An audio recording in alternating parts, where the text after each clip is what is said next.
Hello everyone, and welcome back to my channel. Today, we are going to watch about the how to teach yourself to read.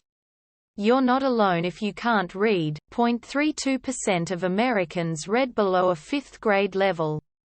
And 14% can't read at all. It's never too late to learn how to read. The article can help someone develop their skills as a reader.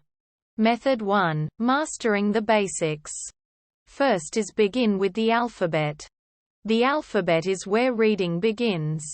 The 26 letters that make up the English alphabet are used to form all of the words in the English language. So this is the place to start. There are several ways to get familiar with the alphabet. Pick the one that suits you and your learning style. Step 2. Sing the alphabet. It may seem silly, but there's a reason so many people have learned the alphabet by singing the alphabet song. It works. The melody aids in memorization and the song as a whole gives learners a picture of the entire alphabet and the relationship between letters. You can listen to the alphabet song online or get someone you know to sing and record it for you so that you can listen to it over and over again as you learn it. Step 3. Use sandpaper letters. Pick up some sandpaper letters if you're a hands-on learner. Look at one of the sandpaper letters and then close your eyes.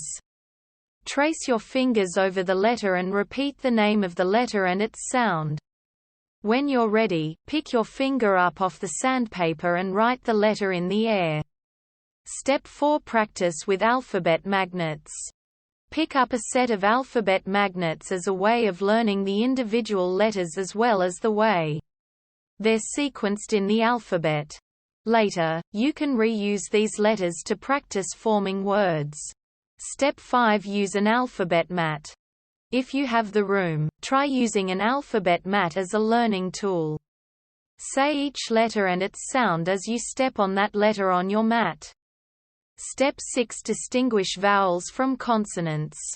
There are 5 vowels in the alphabet: A, E, I, O, U. The rest of the letters are called consonants.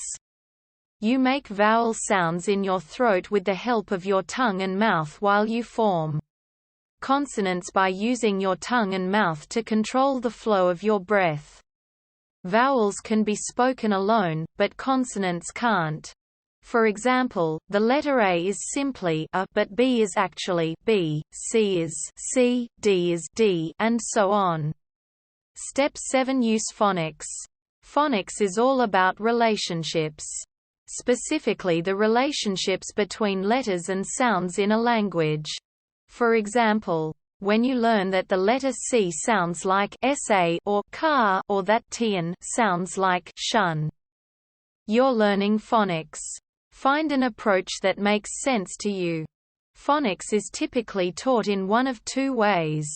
By what's called a see and say approach, in which you learn to read whole words or a syllable approach, in which you learn how to sound out different letter combinations and put them together to form words. To learn phonics, you must hear the sounds of the syllables and/or words. To do that, you need to find an online program. Purchase or borrow a DVD from your local library or work with a family member, friend, tutor or instructor who can help you learn the sounds created by various letter combinations and what those look like written out. Finally, recognize punctuation marks. It's important to know what common punctuation marks indicate when you're reading because they can offer information about sentence meanings. When you see a comma, you're meant to pause or slightly hesitate when you're reading. A period indicates the end of a sentence. When you reach a period, come to a complete stop and take a deep breath before continuing to read. When you ask a question, your voice goes up. When you see, at the end of sentence, a question is being asked. So make sure your voice rises when you're reading. This mark is used to emphasize an important point or to grab attention. When you read a sentence that ends with Be sure to sound excited or to strongly emphasize the words. Method 2. Starting to read. First is choose meaningful reading material. Since the best readers read with a purpose, it makes sense for you to begin with materials you want to or need to read in your everyday life. These can include things such as short and simple newspapers and magazine articles, work memos, schedules and medical instructions. Be sure to choose texts that match your reading level. Try reading books that really interest you. Step 2. Read aloud.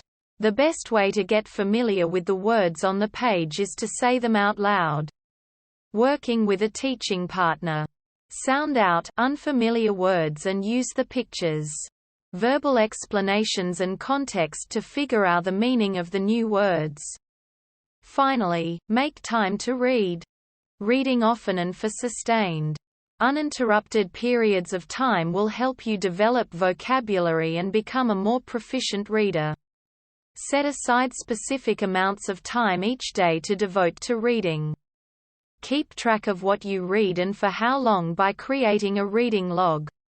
Method 3. Learning reading strategies.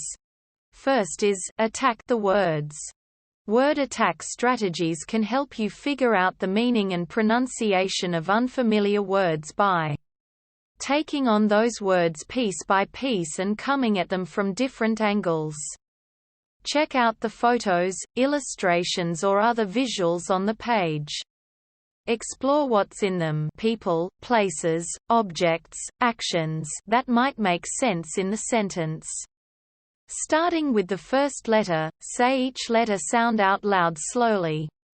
Then repeat the sounds, blending them together to form the word and considering if the word makes sense in the sentence. Look at the word and see if you can pick out any sound, symbols, prefixes, suffixes, endings or base words that you already know. Read each chunk by itself and then try blending the chunks together and sound out the word.